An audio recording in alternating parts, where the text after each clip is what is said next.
Hi, my name's Alanna from Femme, and today I'd like to share a fearless story with you. So in 2012, I was 6 months pregnant. I was the marketing manager of an education body, and my husband got into a full-time university course. So at 6 months pregnant, we had to move towns. I had to quit my job and we had to move somewhere where I actually didn't know anyone. For me, I didn't want to leave my job at that time. I really loved the job and the team that I had. And also to think of having my first baby in a town where I knew no one was a little bit scary. But for me, I can be at home wherever my family is. So I knew as long as I had my husband beside me that, we'd be okay. I would probably work out how to meet people, and there's hospitals in every town to have a baby, isn't there? So it was a big risk that we took, particularly because I was going to be the primary breadwinner, as well as a full-time mum. And if you look at all of that on paper, that all seems quite scary. But I think for me, having confidence in yourself, your own abilities, your ability to meet people and find a support network, the ability to tell people if you need help, I think all of that package really makes you sort of a fearless person. For me too, I guess I'm quite addicted to new things and I like to challenge myself. And I really feel that was a particular challenge in my life. And taking that challenge has made other changes in my life easier because, that was quite a lot to handle at the time. But putting myself out there in that instance meant that I created this whole support network, basically, which I met through my daughter that was born in that town. And I've made some friends for life. And those friends will always have a special place in my heart because we shared the adventure of, having our babies at the same time together and everything that comes with that. So now I'd like to tell you a little bit about femmeconomy.com, where we want you to shop brands with female leaders to create gender equality. Now, did you know that women make 85% of consumer purchase decisions? Yeah, that's the reaction that we had. And my sister-in-law, who's my business partner, thought, well, how about we use this consumer activism approach and galvanise women to buy from brands that have female leaders? And I thought, well, what a good idea.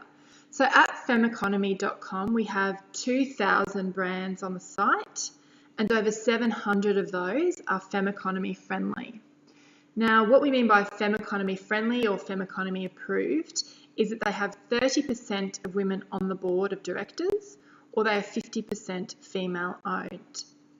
Now, you might be asking, why do we care about female leadership? There's lots of other ways to drive equality. Well, we believe and we know that culture is led from the top. So if you have women at that top tier decision-making table, it's more likely that they'll be looking at things like the gender pay gap. They'll be looking at workforce flexibility policies. They'll be making sure that paid parental leave is for both parents, that sort of thing. And that will filter down and will help more women. We've spoken to women who are CEOs and have an all-male board, and they still hit resistance when they get to that top tier decision-making level. So that's why we believe women on the boards and in leadership is important. So what can you expect from femmeconomy.com? Well, one of the things that we absolutely love doing is writing about our female leaders. So we interview leaders from the brands that are Femme Economy friendly, and we find out how did they build the brand that we all know today and we love, and what lessons can we share within our community where you can learn from those female leaders.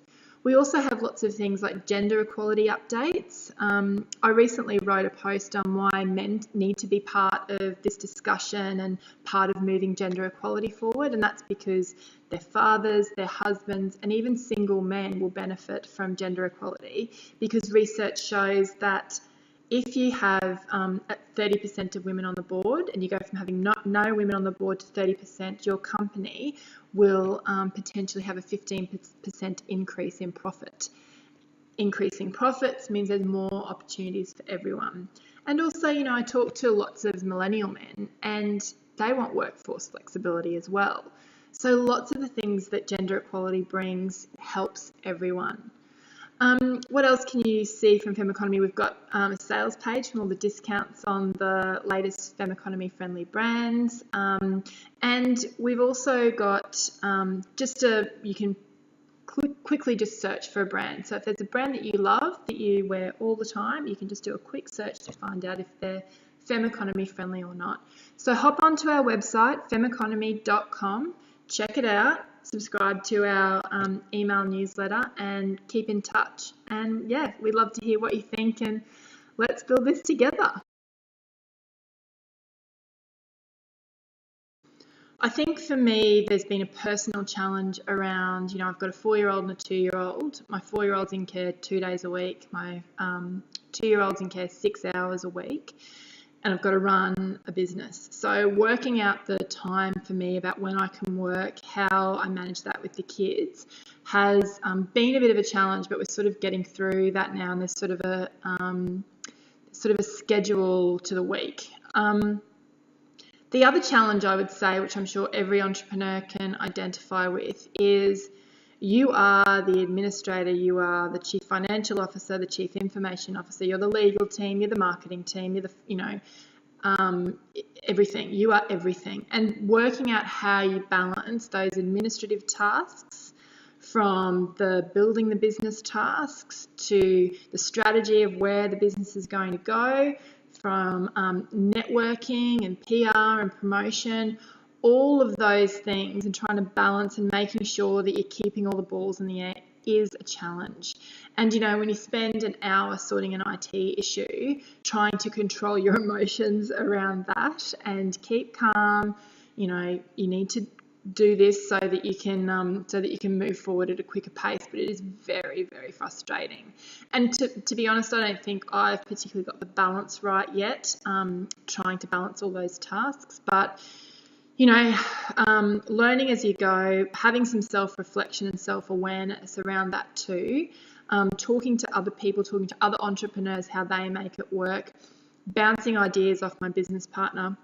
All of that's been really important to have that self-learning and self-awareness. So, it's a juggle, but I think in terms of femmeeconomy.com, we've reached all our major milestones. So I think we are sort of keeping that overall where we want to get to, big picture stuff happening. And we're like, a calm duck swimming on the water with our legs busily kicking underneath. So yeah, I guess that's my analogy for how we make the challenges work in this entrepreneurial environment. The thing with femmeeconomy.com, the thing that gets me out of bed every day, the thing that keeps me up at night working on the business when my kids are asleep, is that I want to make a better world for my daughter. I want her to have the same opportunities as my son. I don't want, her gender to affect what doors open to her in life and what doors close. I want her to live in a safe world, because they show that countries that are achieving better gender equality have less domestic violence and abuse against women.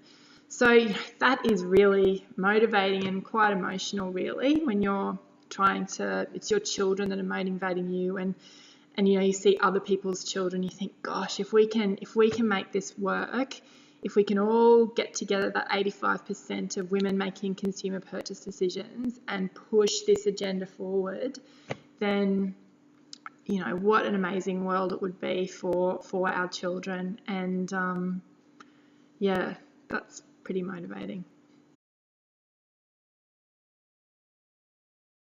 I think I've learned that, yes, I absolutely love taking care of my children. It's, brings me such joy, but I need something for me. And, in some way they're still tied up with Femme Economy because I'm trying to make a better world for them. So yeah, I think the ability to be able to still challenge myself professionally, to get out and network as myself rather than as someone's mum or someone's wife, um, to have my own achievements that I can be proud of, to be able to talk about those with my kids.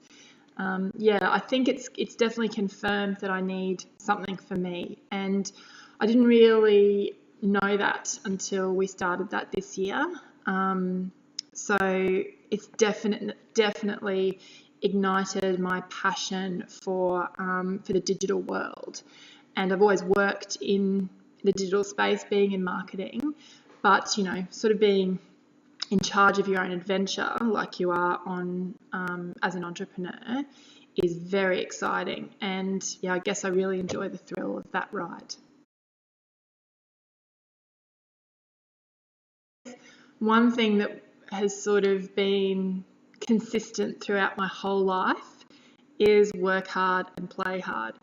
So when I'm at work, I'm very focused. I, try and crank out as much as possible. I'm very self-motivated and, can be quite critical of myself if I feel like I'm not achieving enough. But at the same time, when I switch off and I'm with my friends or I'm with my kids or I'm out with my husband, it's play hard. It's about engaging with those people and having fun and enjoying everything that life has, because, we've got such a short time on this earth, and having the balance and giving yourself fully to both areas is really important to me. So yeah, work hard and play hard.